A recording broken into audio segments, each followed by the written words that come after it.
അസ്സലാമു അലൈക്കും വറഹ്മത്തുള്ളാഹി വബറകാതുഹു. ഹദീസ് ക്ലാസ് 1366. ബഹുമാനപ്പെട്ട ഇമാം മുസ്ലിം റളിയല്ലാഹു അൻഹു റിപ്പോർട്ട് ചെയ്യുന്ന ഹദീസ്.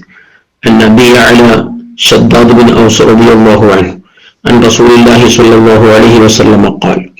അബൂ അല ശദ്ദാദ് ബിൻ ഔസ് റളിയല്ലാഹു അൻഹു ഹബീബ് സ്വല്ലല്ലാഹു അലൈഹി വസല്ലം തങ്ങളെ തൊട്ടുദ്ധരിക്കുന്നു.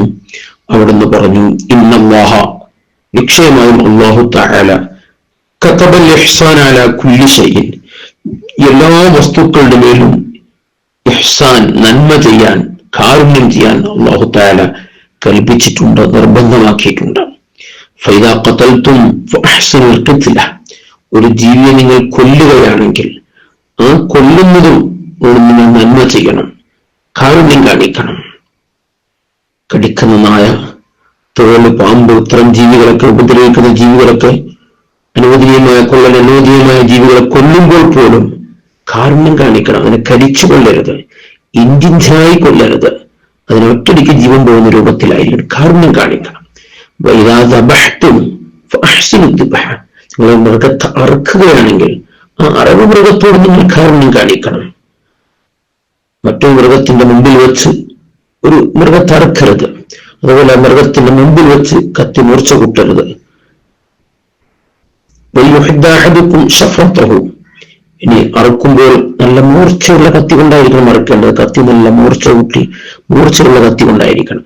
മൂർച്ച ഇല്ലാത്ത കത്തിയാവുമ്പോൾ ആ കത്തി ബലം പ്രയോഗിച്ച് ഒരുപാട് സമയം പിടിക്കും അറുക്കാൻ. അപ്പൊ ആ ജീവിയെ പ്രയാസപ്പെടുത്തലാണ്.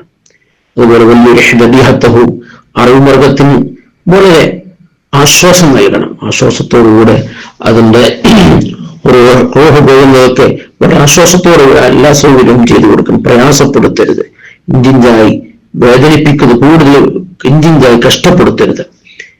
ഇങ്ങനെ എല്ലാ ജീവികളും കാരുണ്യം കാണിക്കണമെന്നാണ് ഈ ഹദീസ് പഠിപ്പിക്കുന്നത്. ശുദ്ധ ഇസ്ലാം ഇത് കാരുണ്യത്തിന്റെ മതമാണ്. എല്ലാവരും കാരുണ്യം കാണിക്കണം. കാരുണ്യമാണ് ഇസ്ലാം കൽപ്പിക്കുന്നത്. മുത്തനബി സല്ലല്ലാഹു അലൈഹി വസല്ലമ തങ്ങൾ തന്നെ റഹ്മത്തുൽ ആലമീൻ, ലോകത്തിന് തന്നെ കാരുണ്യമാണ്. അപ്പോൾ ലോകത്തിലെ എല്ലാ വസ്തുക്കളോടും കാരുണ്യം കാണിക്കണമെന്നാണ് ഈ ഹദീസിലൂടെ നമ്മൾ പഠിപ്പിക്കുന്നത്. അല്ലാഹു തആല എല്ലാവരോടും കാരുണ്യമുള്ള മനസ്സ് അല്ലാഹു നമുക്കൊക്കെ നൽകട്ടെ. ഈ കാലഘട്ടത്തിൽ കാരുണ്യം ഖൽബിൽ നിന്ന് എടുത്തുപോയ സാഹചര്യമാണ്. ഒരാളോടും ഒരു കാരുണ്യമില്ലാത്തൊരവസ്ഥയാണ്.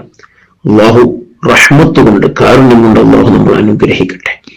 ആമീൻ യാ റബ്ബൽ ആലമീൻ. വസല്ലല്ലാഹു അലാ സയ്യിദിനാ മുഹമ്മദിൻ വഅലാ ആലിഹി വസഹ്ബിഹി വസല്ലം.